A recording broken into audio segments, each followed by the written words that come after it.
Sa ngalan ng Ama at ng Anak at ng Espiritu Santo, Amen. ang pagpapala ng ating Panginoong Hesu Kristo, ang pag-ibig ng Diyos Ama, at ang pakikipagkaisa ng Espiritu Santo naway sumainyong lahat. At sumaiyo rin. Mga kapatid, tinipon tayo bilang mga kaanib na angkan ng Diyos, kaya dumulog tayo sa maawaing Panginoong nagpapatawad ng lubos. Sinugong tagapagpagaling sa mga nagsisisi, Panginoon, kaawaan mo kami. Panginoon, kaawaan mo kami.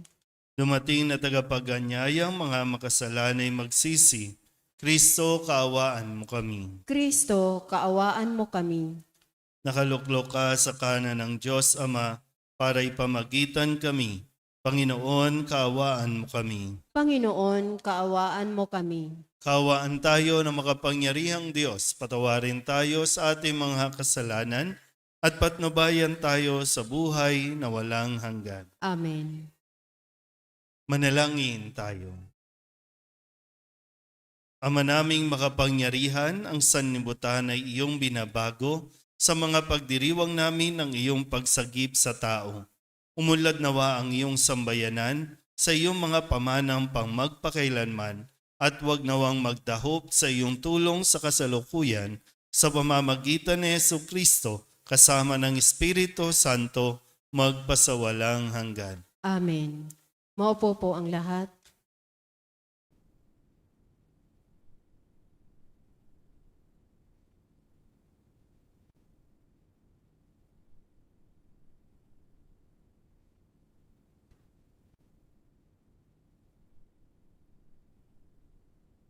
Pagbasa mula sa aklat ni Propeta Isaías. Ang sabi ng Panginoon, ako ay lilikha, isang bagong lupa't isang bagong langit. Mga pangyayaring pawang lumipas na ay di na babalik. Kaya naman kayo'y dapat na magalak sa aking nilalang. Yamang nilikha ko itong Jerusalem na aking pakay maging kagalakan ng mga hinirang. Ako'y mismo'y nagagalak dahil sa Jerusalem at sa kanyang mamamayan. Tuoy walang panambitan o kaguluhan. Tuoy wala ng sanggol na papanaw. Lahat ng titira roon ay mabubuhay ng matagal. Ituturing pa rin na kabataan pa ang edad 100. Ang hindi umabot na gulang na ito ay pinarurusahan. Magtatayo sila ng mga tahanan kanilang titirhan. Sa tanim na ubas ay sila ang aani. Ang salita ng Diyos. Salamat sa Diyos. Salmong tugunan ang ating pong itutugon. Poong sa aking nagligtas, ang dangal mo'y aking galak. Tayo pong lahat. Poong sa akin nagligtas, ang dangal mo'y aking galak. O Panginoon ko, sa iyong ginawa, kita'y pinupurit, ako'y iniligtas. Kaya kaaway ay di pa nakuhang matuwa't magalak. Mula sa libingang daigdig ng patay, hinango mo ako at muling binuhay. Ako nakasama nilang napabaon sa kailaliman. Tugon, Poong sa akin nagligtas, ang dangal mo'y aking galak. purihin ang poon. Siya ay awitan ng lahat ng tapat na mga hinirang. Iyong gunitain ang mga ginawa ng Diyos na banal. Ang kanyang ginawa ay alalahanin at pasalamatan. Hindi nagtatagal yaong kanyang galit at ang kabutihan niya'y walang wakas. Ang abang may hapis at tigmak sa luha sa buong magdamag. Sa bukang liwayway ay wala ng lungkot, kapalit ay galak. Tugon, Poong sa akin nagligtas, ang dangal mo'y aking galak. kaya't ako'y dinggin. Ikaw ay mahabag sa akin, o poon. Ako ay pakinggan. Mahabag ka, poon. Ako ay dinggin mo at iyong tulungan. Nadama ko'y galak ng iyong hubarin ang aking panluksa sa pasasalamat sa iyo, o poon ay di magsasawa. Tugon, Poong sa akin nagligtas, ang dangal mo'y aking galak. Tumayo po ang lahat. Wikamo'y aming diringgin, wikamo'y aming susundin, wikamo'y aming tutupdin.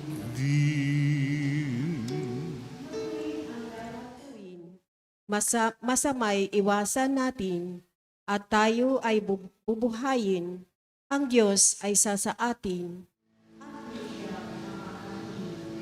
Wikamo'y aming diringgin, wikamo'y aming susundin, wikamo'y aming tutupdin.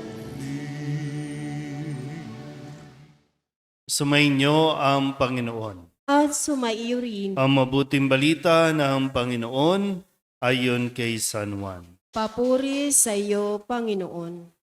Noong panahong iyon, umalis si Jesus sa Samaria at nagtungo sa Galilea. Sapagkat si Jesus na rin ang nagsabing ang isang propeta ay hindi iginagalang sa kanyang sariling bayan. Pagdating niya sa Galilea, ay mabuti ang pagtanggap sa kanya ng mga taga roon. Sapagkat nasa Jerusalem din sila noong pista ng Paskwa at nakita nila ang lahat ng kanyang ginawa roon. Nagpunta uli si Jesus sa Cana, Galilea. Doon niya ginawang alak ang tubig. Doon naman sa Capernaum ay may isang mataas sa pinuno ng pamahalaan at may sakit ang kanyang anak na lalaki. Nang mabalitaan niyang bumalik si Jesus sa Galilea mula sa Judea, pinuntahan niya ito.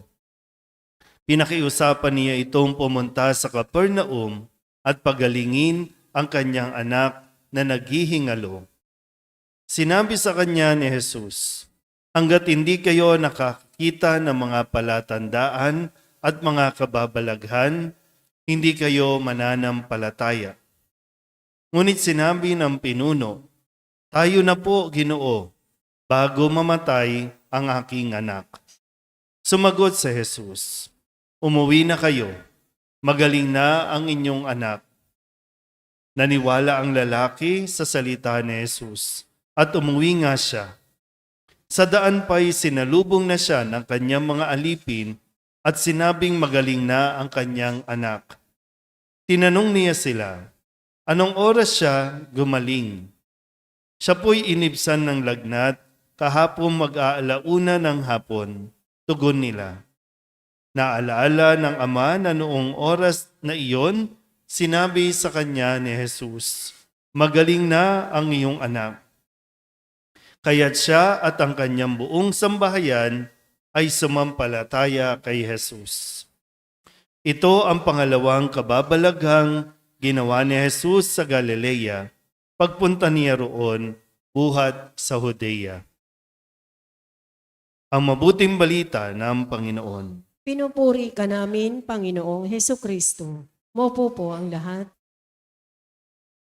Ngayon po ay Lunes ng ika-4 na linggo ng 40 araw na paghahanda o panahon ng Kwaresma.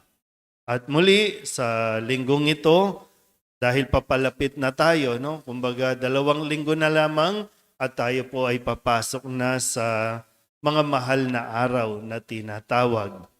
At sa ating pong narinig na pagbasa, lalo tigit sa pinahayag mula sa mabuting balita ni San Juan, ay muli pinaalala sa atin kung ano ang ginawa ni Jesus noong mga panahon na siya po ay ayaw kilalanin o ayaw tanggapin sa kanyang sariling bayan.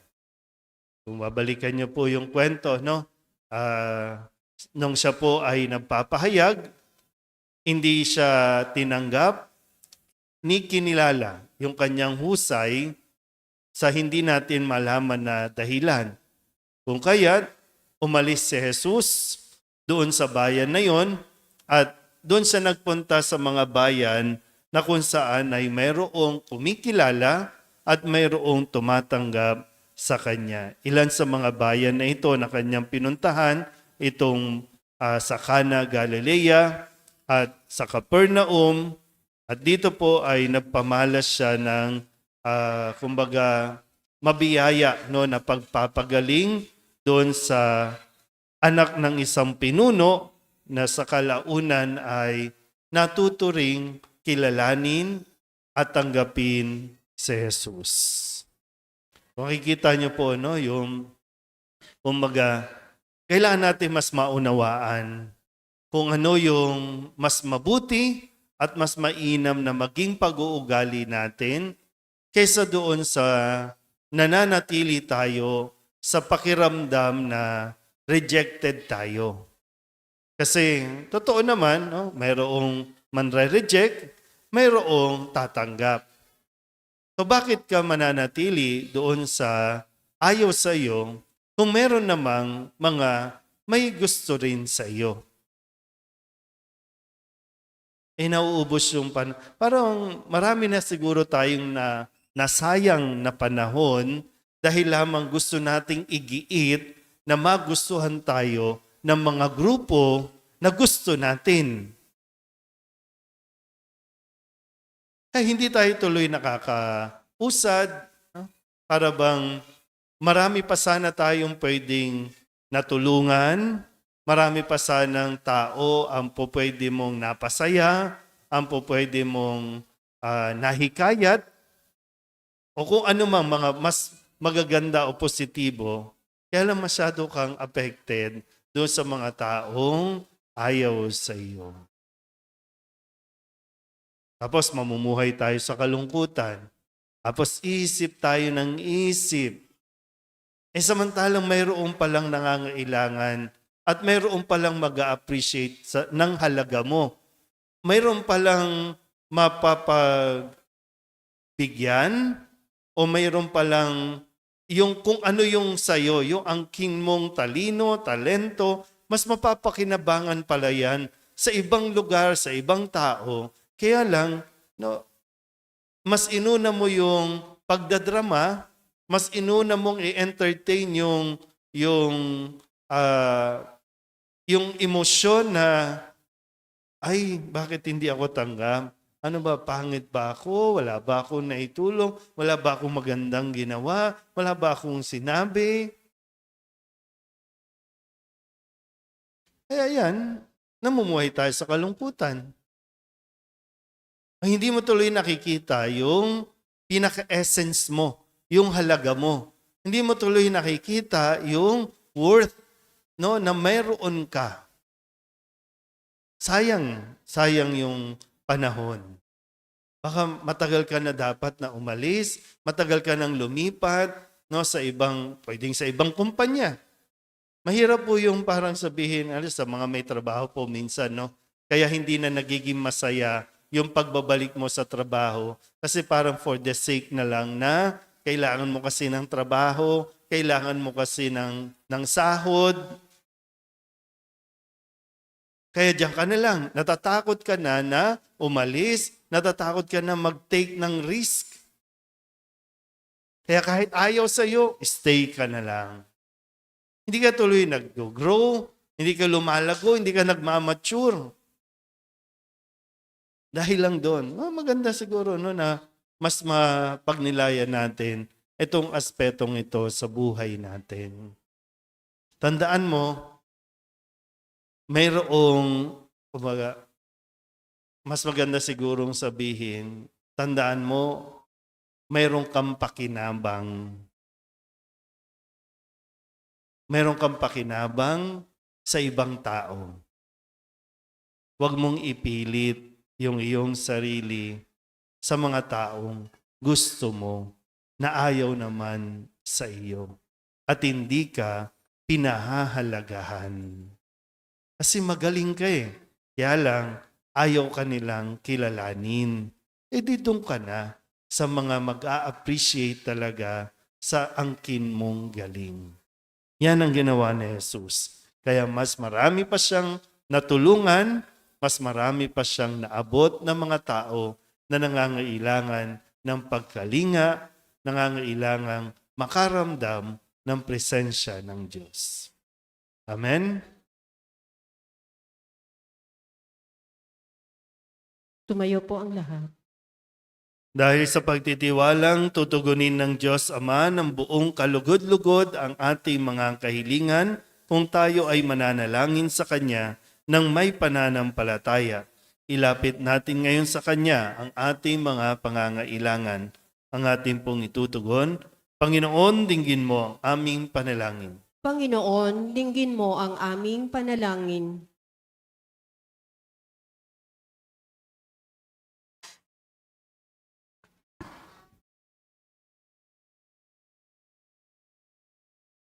Ang simbahan sa buong mundo naway maging isang simbolo ng mapagpagaling na gawain ni Kristo sa pamamagitan ng kanyang pagkalinga sa mga may karamdaman sa katawan, isip at kaluluwa.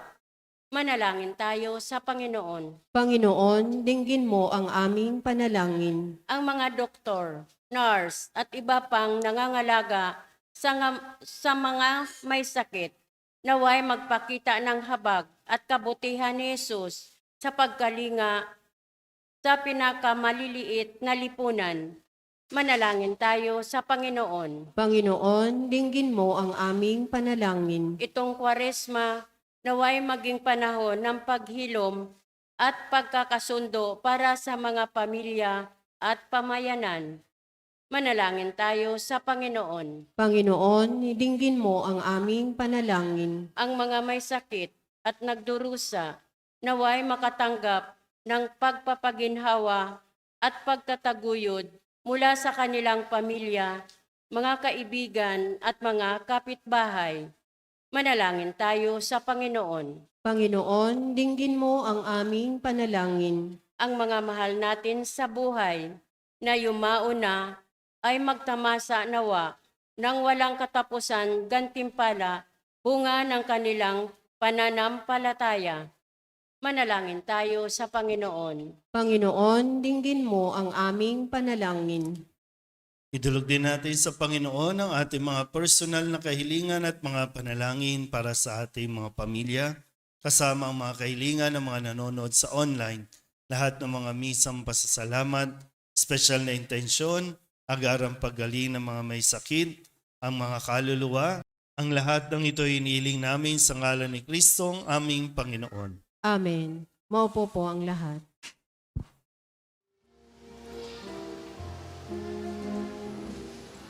Buksan ng aming puso, turuan mong mag-alam sa bawat pagkukuro, lahat ay makayakap. Buksan ng aming isip, sikatan ng liwanag ng kusang matangkilik, tungkuling nabanal. Buksan ng aming palad, sarili maialay, tulungan mong ihanap kami ng bagong malay. Manalangin kayo mga kapatid upang paghahain natin ay kalugdan ng Diyos Amang makapangyarihan. Tanggapin nawa ng Panginoon itong paghahain sa iyong mga kamay, sa kapurihan niya at karangalan sa ating kapakinabangan at sa buong sambayanan niyang banal. Ama naming lumikha, sa paghahain namin sa iyo, kami naway makapakinabang upang sa pagkadalisay ng aming pamumuhay sa sanlibutan, kami magkaroon ng pagbabago para sa buhay sa kalangitan sa pamamagitan ni Jesucristo kasama ng Espiritu Santo magpasawalang hanggan. Amen. Sumainyo ang Panginoon. At sumaiyo rin. Itaas sa Diyos ang inyong puso at diwa. Itinaas na namin sa Panginoon. Pasalamatan natin ang Panginoong ating Diyos. Marapat na siya ay pasalamatan. Ama naming makapangyarihan, tunay nga marapat na ikaw ay aming pasalamatan sa pamamagitan ni Jesucristo na aming Panginoon. Sa aming kusang pagtitiis ng hirap, tinutulungan mo ang aming maitumpak ang kinamiyas ng pagsalungat sa pananagutang iyong iniatas. Sa aming pagtulad sa anak mong mahal na nagpakasakit para sa tanan, ang pagsisikap nami iyong kinalulugdan at ang pagpapakabuti nami iyong ikinararangal. Kaya kaysa ng mga anghel na nagsisiawit ng papuri sa iyo, nang walang humpay sa kalangitan, kami nagbubunyi sa iyong kadakilaan.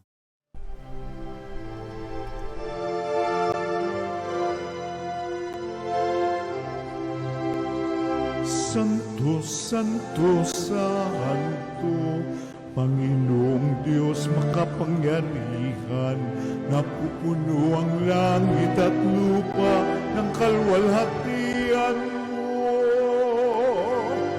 Hosana sa kaitaasan, pinagpalang na paririto sa ngalan ng Panginoon. Hosana sa kaitaasan.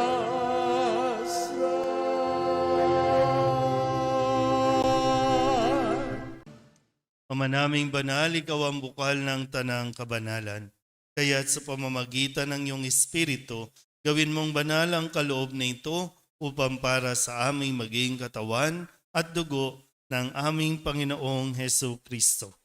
Bago niya pinagtiis ang kusang loob na maging handog, hinawakan niya ang tinapay, pinasalamatan kaniya, pinaghati-hati niya iyon, iniabot sa kanyang mga alagad at sinabi, "Tanggapin ninyong lahat ito at kanin, ito ang aking katawan na ihahandog para sa inyo."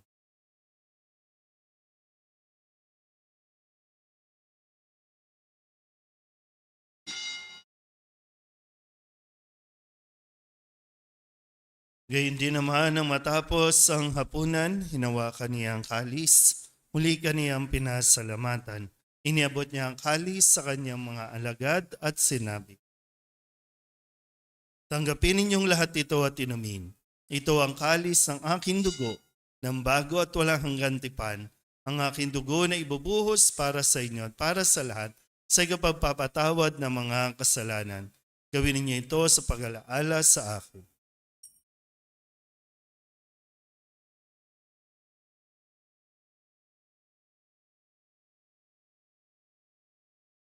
Ipagbunyi natin ang misteryo ng pananampalataya. Si Kristo'y matay, si Kristo'y nabuhay, si Kristo'y babalik sa wakas ng panahon. Ama, ginagawa namin ngayon ang pag-alaala sa pagkamatay at muling pagkabuhay ng iyong anak. Kaya tiniaalay namin sa iyo ang tinapay na nagbibigay buhay at ang kalis na nagkakaloob ng kaligtasan.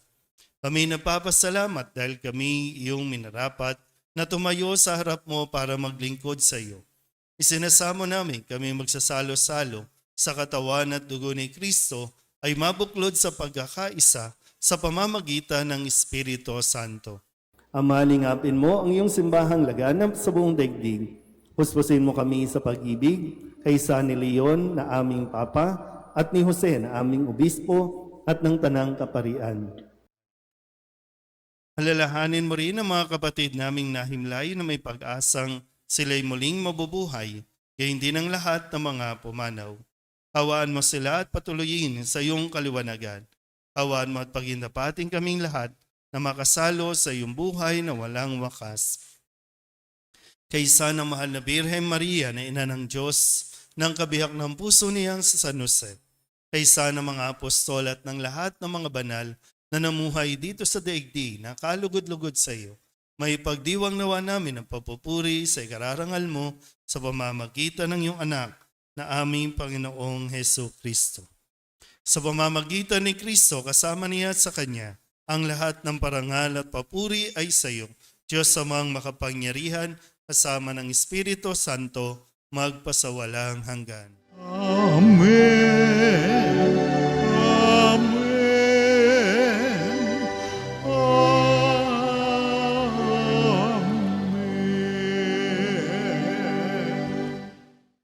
Sa tagubilin ng mga nakagagaling na utos at turo ni Jesus sa Panginoon natin at Diyos, ipahayag natin ang lakas loob.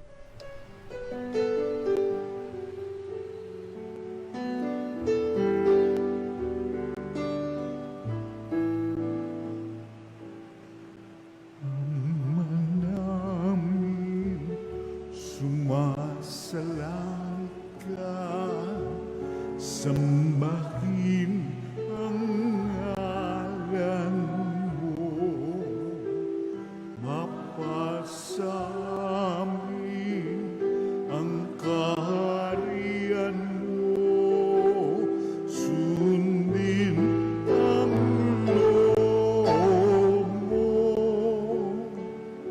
Dito sa lupa para ng sa langit, bigyan mo po kami ngayon ng aming kakanin sa araw-araw at patawarin mo kami sa aming mga sala para ng pagpapatawan namin sa nagkakasala sa amin. At huwag mo kaming ipagdulot sa tukso, at yadya mo kami sa lahat ng masama. Hinihiling namin kami iadya sa lahat ng masama, pagkalooban ng kapayapaan araw-araw, iligtas sa kasalanan at ilayo sa lahat ng kapahamakan, samantalang aming pinananabikan ang dakilang araw ng pagpapahayag ng tagapagligtas naming si Heso Kristo. Sapagkat iyo ang kaharian at ang kapangyarihan at ang kapurihan magpakailanman. Amen. Panginoong Heso Kristo, sinabi mo sa iyong mga apostol, kapayapaan ang iniiwan ko sa inyo, ang aking kapayapaan ang binibigay ko sa inyo. Tunghayan mo ang aming pananampalataya at huwag ang aming mga pagkakasala. Pagkalooban mo kami ng kapayapaan at pagkakaisa ayon sa iyong kalooban, kasama ng Espiritu Santo, magpasawalang hanggan. Amen. Ang kapayapaan ng Panginoon ay laging sumainyo. At sumaiyo rin. Magbigayan po tayo ng kapayapaan sa isa't isa.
Ito ang kordero ng Diyos. Ito ang nag-aalis ng kasalanan ng sanlibutan. Mapalad ang mga inaanyayahan sa kanyang piging. Panginoon, hindi ako karapat-dapat na magpatuloy sa iyo, ngunit sa isang salita mo lamang ay gagaling na ako. Katawan ni Kristo, Amen.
manalangin tayo. Ama naming mapagmahal, ang aming banal na pakikinabang ay siya nawang bumago at bumuhay sa amin at siya rin magpabanal at mag-akay sa amin sa iyong piling. Sa pamamagitan ni Jesucristo kasama ng Espiritu Santo magpasawalang hanggan. Amen. Sumainyo ang Panginoon. At sumaiyo rin. At pagpalain kayo ng makapangyarihang Diyos, Ama at Anak, at Espiritu Santo. Amen. Tapos sa banal na misa, humayo tayo sa kapayapaan ni Kristo. Salamat sa Diyos.